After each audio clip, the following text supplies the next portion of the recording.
I want to take a moment and talk about pregnancy I'm going to give a little like number 9.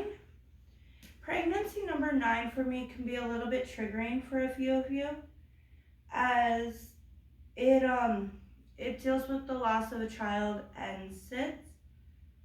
So I just want to give a fair warning to those that could trigger. I want to film this video right now because we're still in the home of the child that I had lost.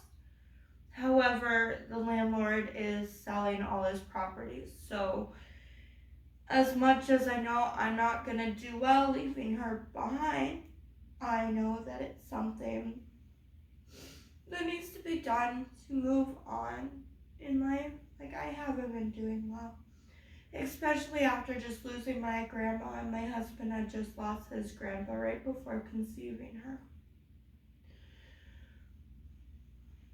But I wanted to go into detail on that day and the things that I noticed during pregnancy. So this video may go back and forth a lot because I had to film it multiple times. So I just wanted to let you know why the outfits and places keep changing possibly in the video. So during my daughter's pregnancy, it was a healthy first 9 months until the birth. There, however, was a complication during the birth where she almost had the cord wrapped around her head. If you do go look at our other YouTube channel, I was able to document the birth, thankfully. But she came out naturally, and within 30 minutes, they were able to fix the cord situation. And then we were able to spend at least 4 months with our daughter. And I cannot be happier that I at least got those 4 months, as I tried to have another daughter for almost 10 years. And I've been blessed with 1 daughter and 3 sons before conceiving this one.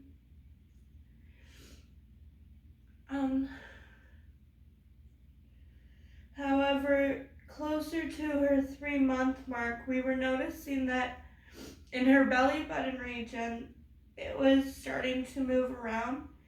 And they said this could be a hernia caused in her belly button, which apparently is quite common. I found it a little concerning, but they said not to worry about it. And then by July 2021,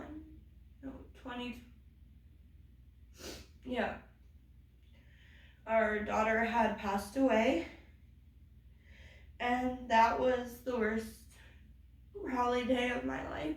Like, I've had other bad days, but I can typically handle them, and I can't stop getting those images out of my head. She was starting to lose breath, and she was starting to lose color, and I was banging on my neighbor's doors. No one in my neighborhood was willing to help me, even knowing that I had 4 other kids in my home, so my kids had to watch me running around my house. And I'm trying to hold Aurora Bell in my arms so that they don't see that she was starting to go blue. I called 911. I was waiting. I was trying to do what they asked. And she didn't make it by the time she got to the hospital as quickly as everyone was responding. I have been able to get my children help in the meantime. However, when it comes to mental health and adults in London, there's either a really high need or not enough doctors where I live. So unfortunately, I'm still dealing with the trauma of seeing that day happen over and over in my head. And I'm trying so hard to be positive about it for my other kids, but every night I'm crying myself to sleep. I just keep thinking, is there anything I can do differently? Is there anything I can do to help others so that they don't have to go through the same type of situation? At this point, I've kind of gone through every type of labor. I haven't had a C-section, but I've gone through almost every type of pregnancy and newborn situation that you could most likely think of. So I feel confident as a mom. I just also don't, if that makes any sense. I doubt myself some days because I'm worried something else will go wrong now.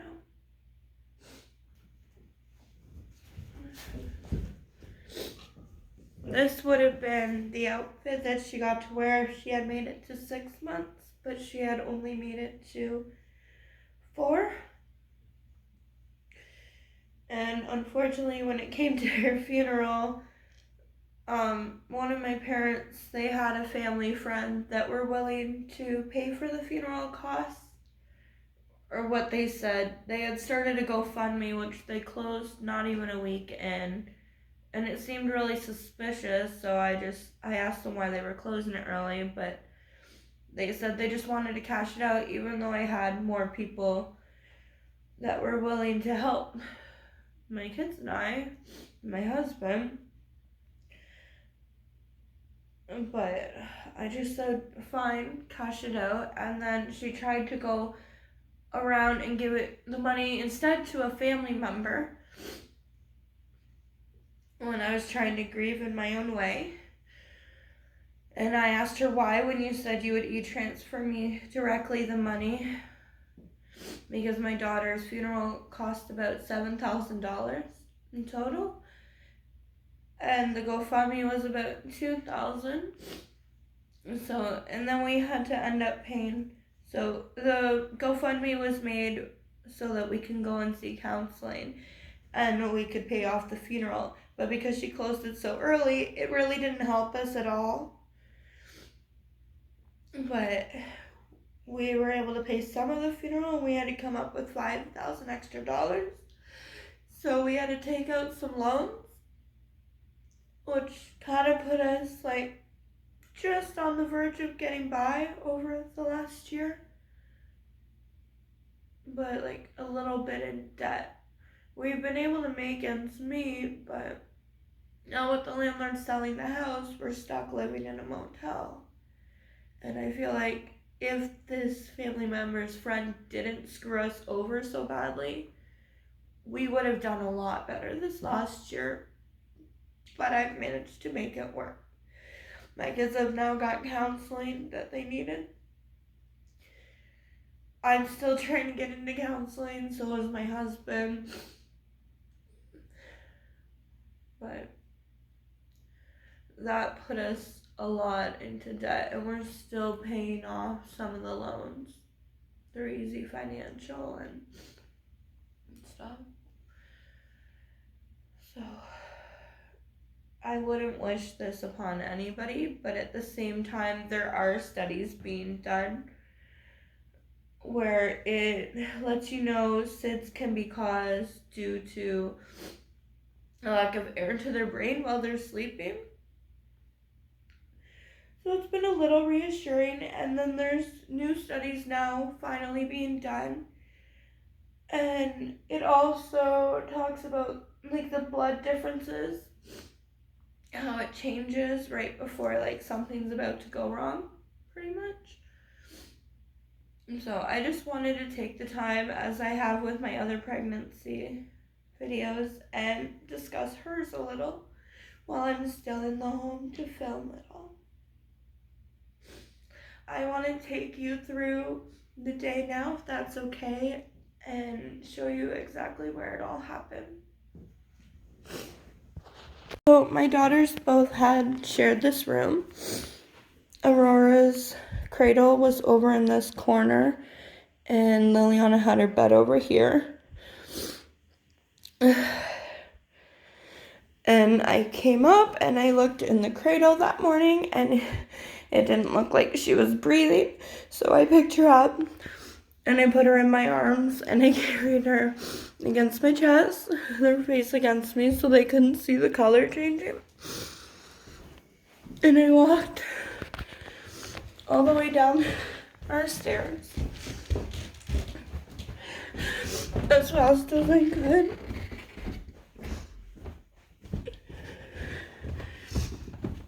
And I stood right here at the computer. Right here is where the computer desk was. And like I was grabbing my phone, and then I called 911 because it was on the charger. And so I went to knock on my neighbor's doors really quick next. After that,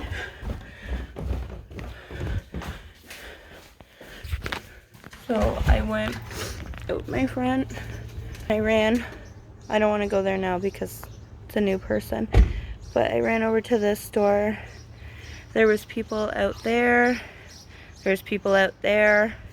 And then all these neighbors were also looking. But because no one was answering their door for me, I then came back. Oh, need that light. Hold on.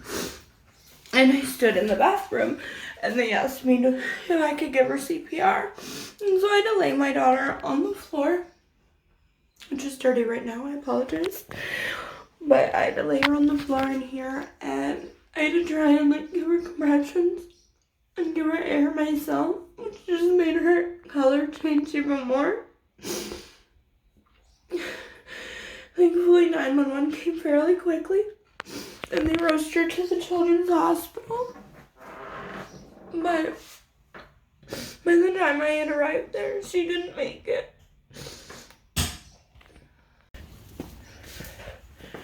Here's our bathroom.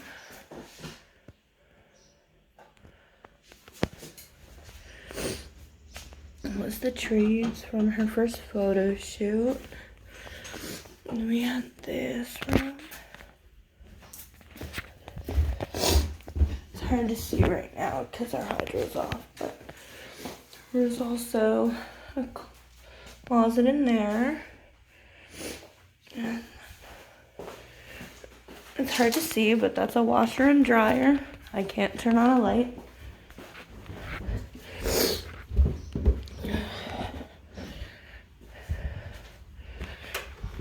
Can you grab her dolphin off the wall? And then it's her drawing. What? Lily's drawing. No, we had a fairly big living room. Where is it?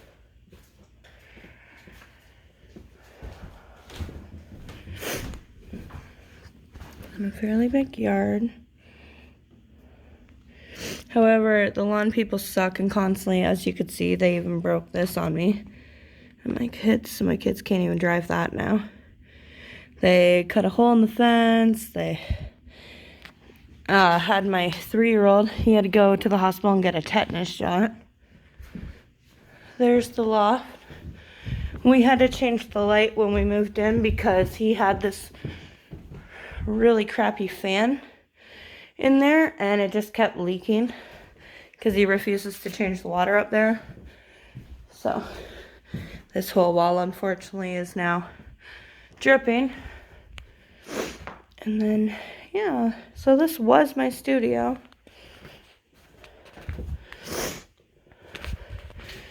Our kitchen.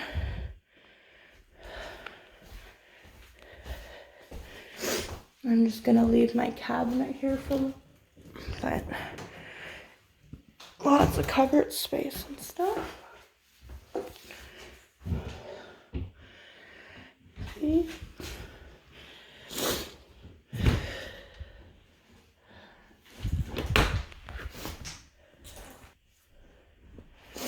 I'm just tidying up a few things. Don't open it. Don't open it. And we another floor. We put this gate in for safety reasons for my toddlers. But here's the girls' room. Lily painted the walls, so I'll have to fix that, but not in a really big room, but it was big enough for them. Here's the boys' room.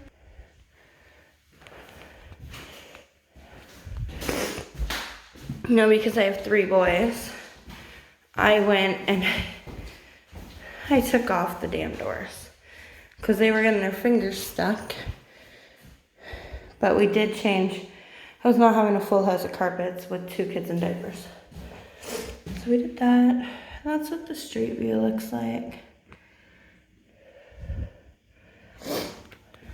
Our thing ripped, but he wouldn't come and fix that.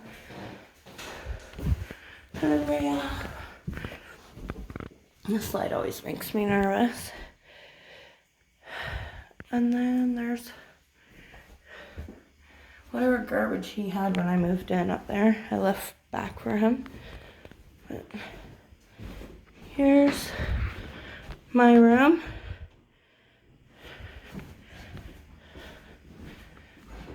Here's our closet and bathroom.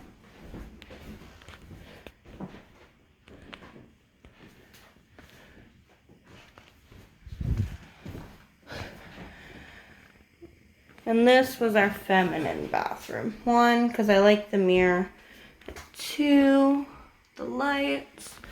And 3, because I have an abundance pad storage, so we kept it all in here and up top. But that's it. That was the home that we had for baby number 9. So, and then over here, I kind of fell into the wall moving my bed frame. But this whole wall is the wall that he wouldn't replace. So that's where you see the leaking coming down in behind. Like, it's so bad that even under here, I could never open this broken cabinet because he wouldn't replace the cabinet, and underneath just kept getting black mold on it. And I'm pretty sure this is what caused the bronchitis of my sons and myself. Like, if you can tell, I don't know if you can, but right there is quite a bit of black mold. It's hard to see in the dark, but they shut our hydro off early, so I did what I could. But that is the home of pregnancy number 9.